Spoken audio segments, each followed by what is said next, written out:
Hey, shalom, shalom, shalom lakam, which is peace unto you all. Ha'ai rab tawab la'atam, za'akyakam yawam man rachagador Charlotte, which is good evening. This is your brother Yawan from the GMS camp in Charlotte. Nachamatam kaya, hamalakoth hashamayim kwabra, repent ye, for the kingdom of heaven is at hand. Call halayim la abanaw Yahweh bahasham, Yahweh shah bahasham rocha hakwadash. Wamashana Lazaquim Nawamala Akim Shor Chagadar, which is all praises to our Father Yahweh, which means he exists. Bahasham, in the name Yahweh Shai, he delivers in double honor to those and apostles of Great Millstone. So this is Yaram Jeremiah chapter 30, and we'll get verse 6. And it says, Ask ye now and see. I'm going to start from verse 5. I'll start from verse 1. It says, the word that came to Yaramyah from the Lord, saying, Thus speaketh the Lord, power of Yasha'Allah, saying, Write thee all the words that I have spoken unto thee in a book. Going into the scriptures. For lo, the days come, saith the Lord, that I will bring again the captivity of my people, Yasha'Allah and Yahweh, saith the Lord. And I will cause them to return to the land that I gave to their fathers, and they shall possess it. I'm going to get this real fast. This is Baruch chapter 2. We'll go down to verse. We'll go down to verse 30. It says, For I knew that they would not hear me, because it is a stiff-necked people.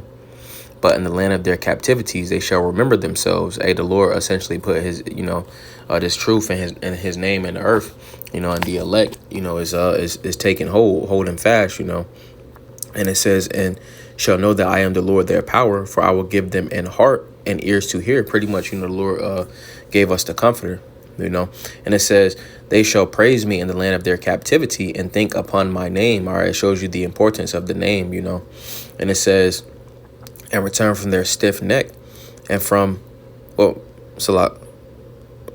I'm reading again, verse 33. And it says, I'll go down to verse 34. It says, and return from their stiff neck and from their wicked deeds, for they shall remember the way of their fathers, which sinned before the Lord. And I will bring them again into the land. All right, they go to land again. It says, which I promised with an oath unto their fathers, Abraham, Yatazachak, Ya'aiqua, and they shall be lords of it, and I will increase them, and they shall not be diminished. All right. So essentially, the Lord is essentially turning back the captivity of the 12 tribes, you Negroes, Latinos, Native Americans, West Indians, Haitians, and Israelite foreigners. All right, which it starts with this truth, which will be fully free in the kingdom, So continuing on, let's get I'm gonna get this. This is Bara'asha, the Genesis chapter 15, and we'll get verse 13, and it says, Salat. Verse 18, it says, in the same day the Lord made a covenant with Abram, which is Abraham, saying, unto thy seed have I given this land, from the river of Egypt, Matazaryam, unto the great river, the river Euphrates, Hanahar Parath, which is the river Euphrates. All right. And pretty much the great river of Egypt is talking about the Nile. All right. And then the river Euphrates is Hanahar Parath.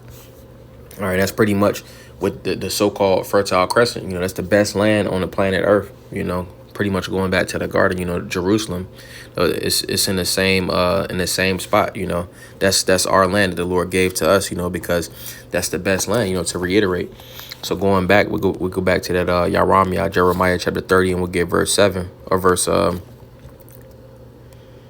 3. And it says, for lo, the days come, saith the Lord, that I will bring again the captivity of my people, Yasha'Allah and Yahweh, which it starts with this truth. The scriptures say that the truth shall make you free, roughly paraphrasing, saith the Lord. And I will cause them to return to the land that I gave to their fathers, and they shall possess it. And we got that land, the so-called Fertile Crescent, all right, with Jerusalem being the epicenter. And it says, and these are the words that the Lord spake concerning Yasha'Allah and concerning Yahweh. For thus saith the Lord, we have heard a voice of trembling, of fear, and not of peace. Ask ye now and see whether a man doeth travail with child. Wherefore do I see every man with his hands on his loins, as a woman in travail, and all faces are turned into paleness. All right, pretty much, the scriptures say that, all knees shall be weak as water. because we're coming up into a time where essentially, no one's going to, for the masses, they're not going to have any answers. It's going to be a time of perils, all right, evils, going into a time, ill going into bad, bad times, So continuing on, it says, alas, for that day is great, so that none is like it, because it's not going to be a time comparable to the time that we heading up into. Going back to verse 6, and each time, Jake has some type of, in different times, Jake could find some type of comfort and things as such, you see. But this time is going to be different, It's going to be way different. It's not going to be anything comparable to it. Like it says right here, it says, alas, for that day is great, so that none is like it. It is even the time of Jacob's trouble, but he shall be saved out of it. Talking about the elect. The elect is going to be delivered, you see. But 2/3, they're going to be essentially caught up in the said perils that the Lord has set for them, because they wanted to choose. They didn't want to choose the fear of the Lord. They wanted to choose the false sense of security that they set up for themselves, or that they got from Esau. All right, so let's get this. This is Acts chapter 14. We'll get verse 22. And it says, confirming the souls of the disciples, and exhorted them to continue in the faith, and that we must through much tribulation enter into the kingdom of the Most High. And so essentially the elect don't have to go through straits, The scriptures essentially goes into the straight gate. All right, the straight gate goes into a area of difficulty, you see. Pretty much going into how it mentions in Esdras, in order to get to the kingdom, you have to go through those straits. So pretty much going into this point right here, it says, and that we must through much tribulation enter into the kingdom of the Most High. All right.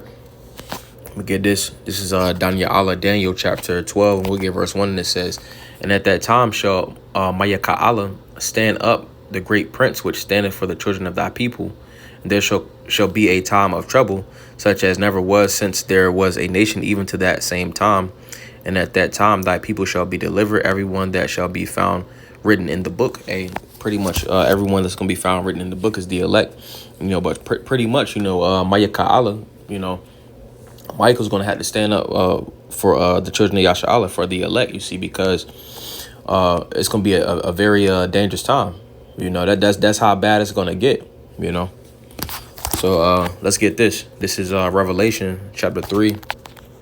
And we'll get verse 10. It says, because thou hast kept the word of my patience, I will also keep thee from the hour of temptation, which shall come upon all the world, to try them that dwell upon the earth.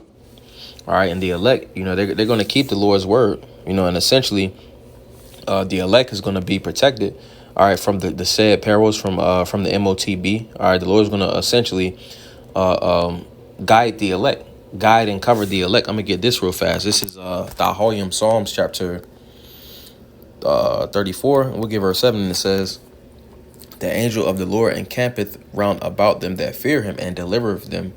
All right, and it's essentially the protection that the elect is going to have. The elect is going to be like that, like a house, or salak. The elect is going to be like the word for confidence. All right, the word for confidence goes into batach.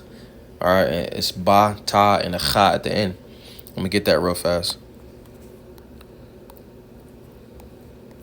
This is Proverbs 14 and 26. It says, and the fear of the Lord is strong confidence, and his children shall have a place of refuge. All right, so the elect is essentially going to be fearing the Lord. All right, and in the fear of the Lord, you're not going to do something stupid to where you're going to be destroyed.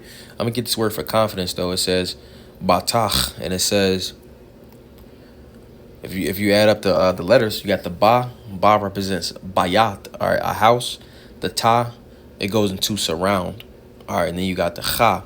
That goes into a wall, all right. So in the fear of the Lord, all right, it'll be as if you're that house that's surrounded, all right, by that wall, all right. That's the protection of the Lord. That's the protection that the elect is going to get, all right. So let's get this. This is second Esdras, second Isaiah, chapter 15 and verse 14. And it says, woe to the world and them that dwell therein. All right, because essentially, going to the time that that's not comparable to another time. All right, it says, woe to the world and them that dwell therein, for the sword and their destruction draweth nigh. And one people shall stand up and fight against another, and swords in their hands, which we're seeing that's taking place now, because pretty much the stage being set for Tazarashah Ya'ikwa, which is trouble of Jacob's trouble, which is going to increase in the time of Jacob's trouble. People invading one another, as we're going to get. But it says, for the sword and their destruction draweth nigh, and one people shall stand up and fight against another, and swords in their hands. And the modern day sword is the gun, And Esau pretty much already setting it up to where everybody is carrying, And it says, for there shall be sedition among men, and invading one another. They shall not regard their kings nor princes, and the course of their action shall stand in their power. So people are pretty much going to be doing whatever they want to do. They're not going to be mindful of any types of laws, and things as such. The scriptures say that the love of many is going to wax cold, roughly paraphrasing, So things are getting wild now, and it's going to be much more wild in the near future, And it says, a man shall desire to go into a city and shall not be able. Esau already talking about having these 15-minute cities. All right. And then also blocking it off. And he also has it to where things. All right. If you take the apartments that he's building, he puts the apartments above these stores and stuff like that, and that's because he doesn't want people traveling that far. He makes everything central, to where you don't have to go far out, because essentially he's bottlenecking and he's putting everyone in a bowl. All right. Pretty much going into a man shall desire to go into a city and shall not be able, which, whatever way Esau is going to do that, it could be to where, he just blocks him off, through martial law. We just have to wait and see, but it's going to be a way to where a man's going to desire to go into a city and they're not going to be able to, how everybody is, moving and doing whatever they want to do right now. The liberty, so to speak, is not going to be as it is right now. All right. So it says, for because of their pride, the city shall be troubled, the houses shall be destroyed, and men shall be afraid. All right. Going back to the point in Jeremiah chapter 30 and verse 6, all faces are gathering paleness. All right. Because right now, you got so-called men, they have the bold face on, essentially like as if they know what's going on. All right. You have men in the mindset of, okay, whatever sense of security that they have, they're abiding in that. They're making their flesh their arm. All right, you see, but those men, the so-called thug guys, all right, you team guys, spec ops guys, and what have you, those men are going to be, having their hands on their loins and scared. They're not going to have any answers. All right. So continuing on, let's get Second Esdras. Isaiah chapter 16 and verse 70. And it says, for there shall be in every place and in the next cities a great insurrection upon those that fear the Lord. All right, going into the elect. And it says, they shall be like madmen, sparing none, but still spoiling and destroying those that fear the Lord. For they shall waste and take away their goods and cast them out of their houses. Then shall they be known who are my chosen, and they shall be tried as gold in the fire. Hey, through much tribulation, shall we enter into the kingdom of the Most High, roughly paraphrasing. So it's going to be different things, different adversities that the elect has to go through, all right, in order to, at the end, to be that fine gold, All right, and it says, verse 74, hear, O ye, my beloved, all right, talking about the elect, saith the Lord, behold, the days of trouble are at hand, but I will deliver you from the same. Hey, the Lord is going to deliver his elect, which is going to be some martyrs, you see, but they're going to be raised up on the chariots first go around, or be raised up, and be on the chariots. All right. And it's also going to be some that don't taste death. The vast majority isn't going to taste death, But continuing on, I'm going to get this. This is First Peter chapter 4, and I'm going to get verse 12, and it says, beloved, think it not strange concerning the fiery trial, which is to try you, as though some strange thing happened unto you. But rejoice inasmuch as ye are partakers of Hamashiach sufferings, that when his glory shall be revealed, ye may be glad also with exceeding joy. All right, so essentially, the different adversities in the straight gate is essentially the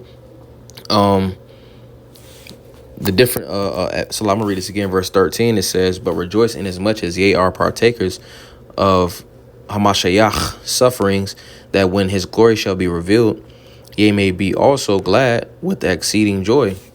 So the Lord Yahweh Shai went through, what he went through. He went through his time of testing. You see, so the same for the elect, and the scriptures say that the elect is joint heirs. All right.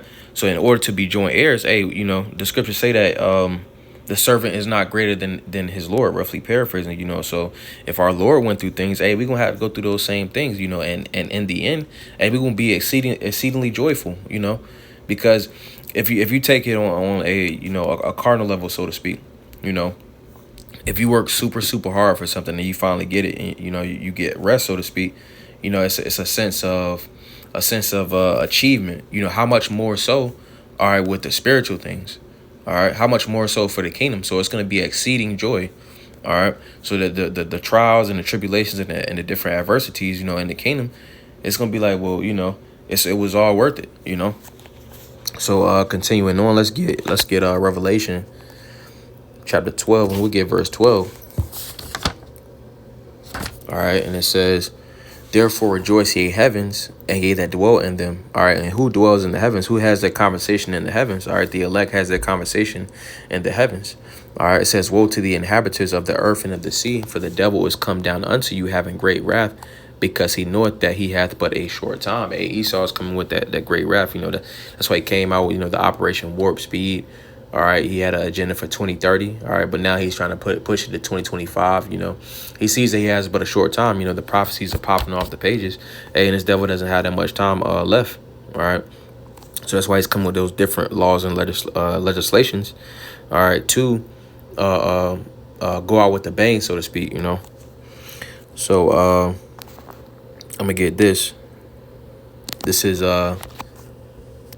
Second Esdras, Isaiah chapter 2, and we'll give verse 27. And it says, be not weary, for when the day of trouble and heaviness cometh, others shall weep and be sorrowful. 2/3 is going to be weeping and sorrowful. All right. And it says, but thou shalt be merry and have abundance. All right. Because the Lord is going to take care of his elect. The elect is going to be cheerful. All right. Even though, the elect is going to be in straits and different adversities, it's going to be beautiful, you see, because we understand ultimately, we have the vision. We understand what's at the end. We have hope, whereas 2/3, they don't have hope. That's why they're going to be weeping and being sorrowful. They're going to be in heaviness. All right. So I'm going to get this. This is Ban Sirach, chapter 2, and we get verse 5, and it says, for gold is tried in the fire, and acceptable men in the furnace of adversity. All right, and the elect is being tried. Or the elect is being tried, all right, to be that fine gold. All right, which that's why it says an acceptable men in the furnace of adversity, because through adversity, that's what allows you to grow, which is a similar to for being that fine gold, because once you are purged of those different impurities, in turn in the spirit, you would be that fine gold. All right, you will be that fine gold from the different perils and the different adversities that the Lord put us through. All right, so this is Matthew chapter 24, and we'll give verse 21. I'll go ahead and close it. But this is Matthew chapter 24 and 21. It says, for then shall be great tribulation, such as was not since the beginning of the world to this time, no, nor ever shall be. All right. And except those days should be shortened, there should no flesh be saved. But for the elect's sake, those days shall be shortened. Because if Esau was to continue on with this foolishness, no flesh will be saved. Because essentially he's trying to cause confusion. He has everything out of its natural state. All right. Men with men, women with women. That doesn't push forth life. So if this was to continue on, it wouldn't be no life. He destroys everything. The earth is crying out for new leadership, new rulership. All right. And it says, that great tribulation, all right, nothing's going to be compared to the time of Jacob's trouble. It's not going into slavery, and it's not going into anything else, what these other groups go into. It's going into Jacob's trouble, the time that we're coming into here soon. And it says, when it says great, it says great. It says in particular of space and its dimensions and respects, so it's going to be, it says predicated of rank as belonging to, it says eminent for ability, things esteemed highly for their importance, because this is going to be the time of Jacob's trouble. Tazarashal Ya'aikwab, the trouble of Jacob. All right, which 2/3, they're going to be taken in those different said perils. All right, and the elect, Habacharyim, the elect is going to be saved. You see, so Adonai Tazaza Banayapa, Lord's will does a beautiful edification through the Spirit. Wa Adonai Tazah Atam Yashlai La Tawab. A Lord's will, you have a good night. A Shalom.